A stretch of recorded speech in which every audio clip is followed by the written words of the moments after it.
अब ज़रा बात करते हैं थोड़ा ब्यूटी के बारे में। अब ब्यूटी सिर्फ हम हमेशा ये देख रहे होते हैं कि आपकी स्किन ग्लो कर रही हो, लेकिन बाज़ औक़ात हम अपनी हेल्थ को इग्नोर कर रहे होते हैं कि हमारी हेल्थ कैसी है। लेकिन असल में ये दो चीज़ें आपस में कितनी कनेक्टेड हैं कि अगर आपको कोई इंटरनल हेल्थ के मसाइल हैं तो वो आपकी स्किन पर फ़ौरन से रिफ्लेक्ट करना शुरू कर देते हैं। हम अक्सर कह रहे होते हैं बहुत पेल लग रही है, या आपकी स्किन बहुत मुरझा रही है, या आपके डार्क सर्कल्स बहुत ज़्यादा हो रहे हैं, या आपके रिंकल्स बहुत ज़्यादा हो रहे हैं। बहुत सारी बातें हम ज़रूर कर रहे होते हैं और असल में हम क्रीम्स लगा रहे होते हैं, बहुत सारे ट्रीटमेंट्स करवा रहे होते हैं, लेकिन अंदर से जो आपकी बीमारी है, ये जो मसला असल मसला है, जो रूट कॉज है, उसको हम ट्रीट नहीं कर रहे होते। इसलिए वो शॉर्ट टर्म ट्रीटमेंट हो जाता है और क्योंकि अंदर से एक चीज़ जब हील ही नहीं हुई हुई तो वो दोबारा से वापस हम देख रहे होते हैं रिलैप्स भी हो रहा होता है। तो इसी हवाले से बात करते हैं। हमारे साथ मौजूद है एस्थेटिक फिजिशियन है डॉक्टर अनमोल सुल्तान। अस्सलाम वालेकुम डॉक्टर साहिबा, कैसी हैं आप? वालेकुम अस्सलाम, I am good, how are you?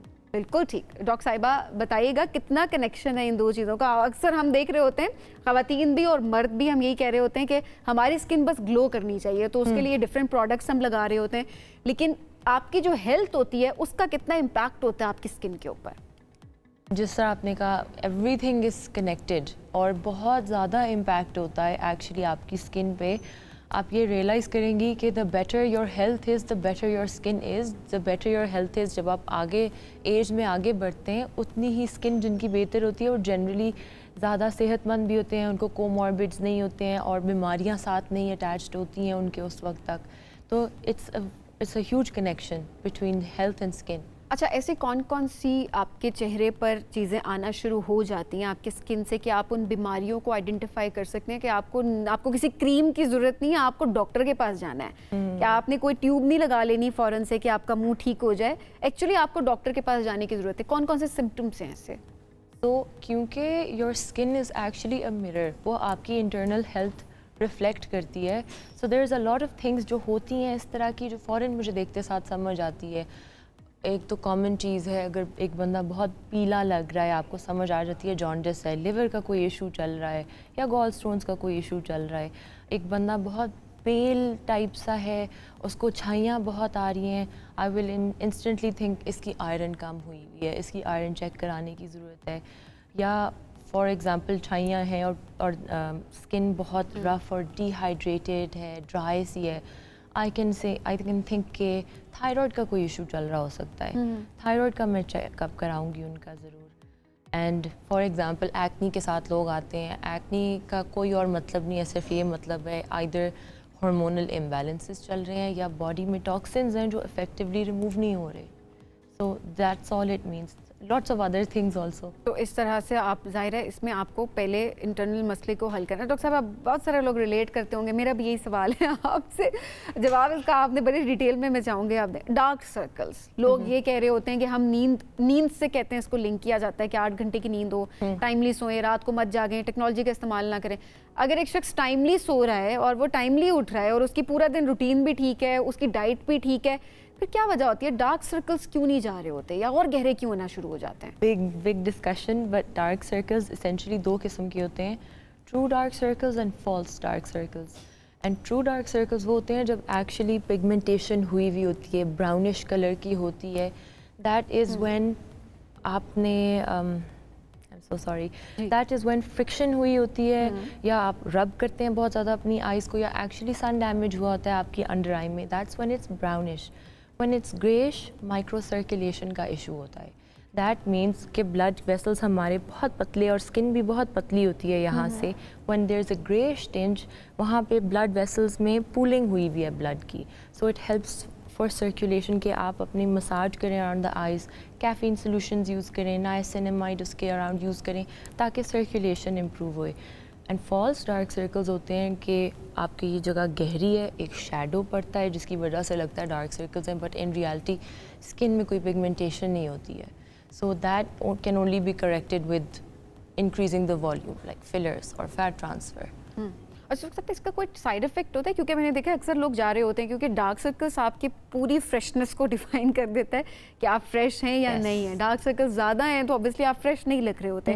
तो लोगों का सबसे बड़ा मसला, मैं कहूँगी एक्नी के बाद जो असल मसला होता है वो डार्क सर्कल्स का होता है, जिसके लिए वो जा रहे होते हैं। जो फिलर्स कराते हैं कि ये डेप्थ सी बन जाती है और इसको फिल कर रहे होते हैं कि आप इसका वॉल्यूम इंक्रीज़ कर दें ताकि बैलेंस हो जाए स्किन और आप फ्रेश लगना शुरू हो जाएँ। तो ये इसके कोई साइड इफ़ेक्ट्स भी होते हैं? Definitely side effects, anything related to और ये कितने टाइम तक होता है, ये भी बताइएगा। टाइम, अब मज़े की बात, लोगों को अभी तक ये गाइड किया जाता था कि 6 to 8 मंथ्स बाद आपने रिपीट कराना है, but the latest research is showing के फिलर्स अराउंड 10 years लास्ट कर सकते हैं, around a decade. Longest one जो ट्रैक हो रहा है 14 years तक ट्रैक हो रहा है, टिल आप डिज़ोल्व ना कराएं। येस, विद टाइम वो डिफ्लेट हो जाएगा, फुस हो जाएगा थोड़ा सा, आपको शायद थोड़ा सा और टॉप अप कराना पड़े 2-3 साल में, but that's it. You don't have to keep getting those things done again and again, it's almost like a 1 or 2 time treatment. That being said, medicine के साथ जो भी चीज़ अटैच्ड है उसके साइड इफ़ेक्ट्स हैं, उसकी कॉम्प्लिकेशंस हो सकती हैं। साइड इफ़ेक्ट्स तो नहीं, बट कॉम्प्लिकेशंस कहूँगी, in case something goes wrong with fillers, the most dangerous thing is blindness. उसके लिए हम ये करते हैं कि आई नेवर सजेस्ट कि नीडल्स के साथ फिलर्स कराओ आई एरिया में, always you do it with a cannula.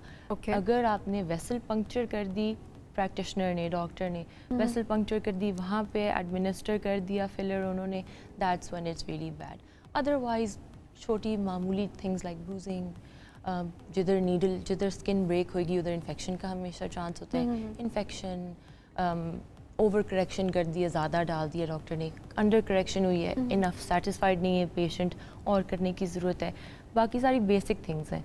The most dangerous thing, if not done properly and not by a practiced doctor, it can be blindness. तो actually ये होता है कि जो फिलर अंदर है वो फिलर इटसेल्फ कोई ख़तरनाक नहीं होता, वो चाहे अगर सही तरीके से उसको ऐड कर दिया गया है तो वो इफेक्टिव ही है, उसका कोई नेगेटिव इम्पैक्ट नहीं है। Not at all. फिलर एक शुगर मॉलिक्यूल है एक्चुअली, इट्स हाइलुरोनिक एसिड। आपकी बॉडी में हर जगह स्किन वगैरह में वैसे भी हाइलुरोनिक एसिड मौजूद है, so it's not an alien thing that you are putting in. अच्छा डॉक्टर साहब, अब ये आपने एक चीज़ आपने बड़ी अच्छी यहाँ पे पॉइंट आउट किया है कि हाइलुरोनिक एसिड जो है एक्चुअली लोग वैसे भी लगवा रहे होते हैं स्किन पे अक्सर। अब इसका रुझान भी बढ़ चुका है कि एक इंजेक्शन है, आप उसकी थोड़ी सी डोज लगवा दें, आपकी स्किन ग्लो करना शुरू हो जाती है, और वो भी कहते हैं कि 1.5 साल तक मेरा ख्याल है लास्ट करती है। उसका कोई साइड इफेक्ट है, करवाना चाहिए नहीं करवाना चाहिए, जो लोग इस वक्त देख रहे हैं ग्लो के लिए? Obviously hyaluronic acid injections for the skin बहुत अच्छे हैं, वो आपकी स्किन की हाइड्रेशन इंप्रूव करते हैं, फॉरन प्लम्प करते हैं। जब हम 30 क्रॉस करते हैं, even sometimes now it's earlier because हमारे external aggressors stresses in our life इतने ज़्यादा हैं कि we start losing and we start ageing at the age of 25। But वैसे कहते हैं 30 क्रॉस करके आपकी बॉडी हाइलुरोनिक एसिड कम बनाना शुरू कर देती है, आपकी स्किन थिन होना शुरू हो जाती है। टू combat that, आप अगर once a year, once in 6 months आप hyaluronic acid in your skin subdermally आप लगवा रहे हो, it's really good। उसमें कोई ऐसा कुछ भी नहीं है। Then again, जब भी स्किन को ब्रेक करेंगे नीडल से, there's always a chance। Doctor साहब, ये तो चलें, ये लीस्ट चीज़ें होती हैं कि अब बिल्कुल आप आखिर में जब कुछ नहीं बच रहा आप वो करवाना चाह रहे हो, तो डिपेंड करता है कि कोई करवाना चाह रहा है नहीं करवाना चाह रहा है, साइड इफेक्ट्स भी हैं, तो ज़ाहिर है आपका डॉक्टर आपको बेहतर इसमें गाइड भी कर सकता है आपकी स्किन टाइप देख के। अब डेली रूटीन में आपको क्या करना चाहिए कि आपकी स्किन ग्लो कर रही हो? अब मैं वही बात करूँगी, सिर्फ ये नहीं कि अपेरेंटली हम देख रहे हो कि ग्लो कर रही है, एक्चुअली आप अच्छा फील भी कर रहे हो, आपकी हेल्थ के लिए भी वो चीज़ें अच्छी हैं और फिर वो ग्लो आपकी फेस पे भी आए। टॉपिकली लगाने में that's a different thing all together, ये लगाएं ये लगाएं ये लगाएं।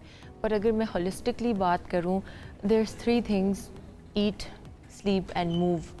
ईटिंग, ईट द रेनबो एक जनरल रूल ऑफ थंब है कि जितने कलरफुल फ्रूट्स एंड वेजिटेबल्स आप खाएंगे उतने that means minerals and vitamins and nutrients आप अपने आप को दे रहे हैं। जितना प्योर खाएंगे, देसी अंडे हों, देसी मुर्गियां हों, प्रोसेस्ड मीट्स ना हो आपकी, उतना बेहतर आपकी हेल्थ के लिए। बिकॉज आप देहातों की साइड पे जाते हैं, yes they have no concept of skin care, they have wrinkles and sun damage, but फिर भी ग्लो कर रहे होते हैं, फिर भी बूढ़ी बूढ़ी होती हैं और स्किन पिंक पिंक होती है यहाँ से। वाई? बिकॉज उनकी ग़िज़ा बहुत खालिस है। द मोर खालिस you eat the better.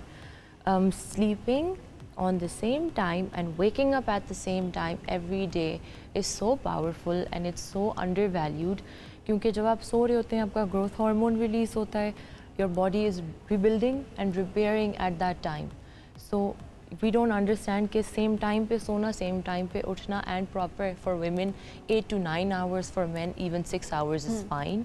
that has a huge impact on your skin. It can keep your skin younger for a lot longer. And movement, obviously. चाहे एक्सरसाइज नहीं कहूँगी, बट जनरली रोज़ एक ऐसी मूवमेंट हो, dancing हो, walking हो, जिससे heart beat up हो रही है, जिससे अगर थोड़ा सा पसीना निकल रहा है तो और भी बेहतर है, क्योंकि सर्कुलेशन इम्प्रूव होती है। आपकी बॉडी जो हैवी मेटल्स जिस तरह लेड, वो आपकी स्किन के थ्रू एक्सक्रीट होते हैं, तो you should sweat. And also when you are moving, growth hormone release होता है, आपकी बॉडी का इनेट एंटीऑक्सीडेंट सिस्टम स्टार्ट होता है, तो आपकी बॉडी अपना ग्लूटाथायोन बनाना शुरू करती है। So that's all related to movement. अगर मैं लाइफस्टाइल की बात करूँ, these 3 things done the right way can take you very far. Doctor साहब, ऐसे कौन सी बीमारियां होती हैं जो कि आपके स्किन के थ्रू पता लग रही होती हैं कि डॉक्टर आपका चेहरा देख लेते हैं कि फ़ौरन जो देख रहे होते हैं, देख के पता लग रहा था कि ये बीमारी हो सकती है और ये टेस्ट करवाना चाहिए? सब लाइक आई सेड, सबसे पहले छाइयाँ, आयरन एंड थायराइड छाइयाँ डिनोट कर सकते हैं। ठीक है, आपको तो अगर किसी को भी छाइयाँ हैं फेस पर, तो इसका मतलब ये है कि उसको आयरन डेफिशिएंसी हो सकती है और या फिर थायराइड का प्रॉब्लम हो सकता है, या may be it's just sun damage, but most of the time there's either one of the two things happening. अगर बहुत extensive छाइयाँ हैं। Okay. दूसरी चीज़ acne, like I said, उनका या तो gut imbalances चल रहे हैं, उनके toxins properly remove नहीं हो रहे हैं उनकी body से, या hormonal imbalances चल रहे हैं। Acne doesn't mean anything else. Acne सिर्फ इन 2 वजहों से होती है। मैं किसी को देखूँ उसमें eczema या psoriasis बहुत ज़्यादा flare up कर रहा है, that means स्ट्रेस बहुत ज़्यादा है उनकी लाइफस्टाइल में, या इंटरनल स्ट्रेस, ऑक्सीडेटिव स्ट्रेस बहुत ज़्यादा है। सो उनकी वो चीज़ें ट्रिगर हो रही होती हैं बार बार। There so many, but these are a few. ठीक है, तो बेसिकली ये होता है कि स्ट्रेस से ऑब्वियसली हार्मोनल इम्बैलेंस होता है, और मेल फीमेल दोनों की बात यहाँ पर हो रही है, क्योंकि अक्सर हमने मेल्स भी देखे जिनको मतलब हो रहा होता है, एक्नी इतनी ज़्यादा होती है, वो शायद फीमेल को भी इतनी ज़्यादा नहीं होती है। तो वो टीनेज के लिहाज से भी ऑब्वियसली देखा जा रहा होता है। डॉक्टर साहब, पानी का कितना रोल होता है इसके अंदर? वाटर इनटेक कितना होना चाहिए जिससे आपकी स्किन ग्लो करे? और जाहिर है पानी आप पिएंगे तो आपको और बीमारियों से भी निजात तो मिल ही जाएगी। पानी is definitely really good for you, but to be very honest, it's good for hydration. It's good to keep your skin a little plump. It will not make you glow. It will not clear your acne. It has no role in that. Albatta bowel movements do have a role. Agar aap twice या thrice a day regularly, if you're pooping, that is going to have a good positive effect on your skin when related to acne. आपकी acne improve होना शुरू हो जाएगी, but पानी से नहीं होती है। पानी से ओवरऑल हेल्थ इम्प्रूव होती है। पानी आपको जनरली ज़्यादा पीना चाहिए, बट जो लोग कम भी पी रहे होते हैं उनका सिस्टम यूज्ड टू होता है, वो चल रहे होते हैं।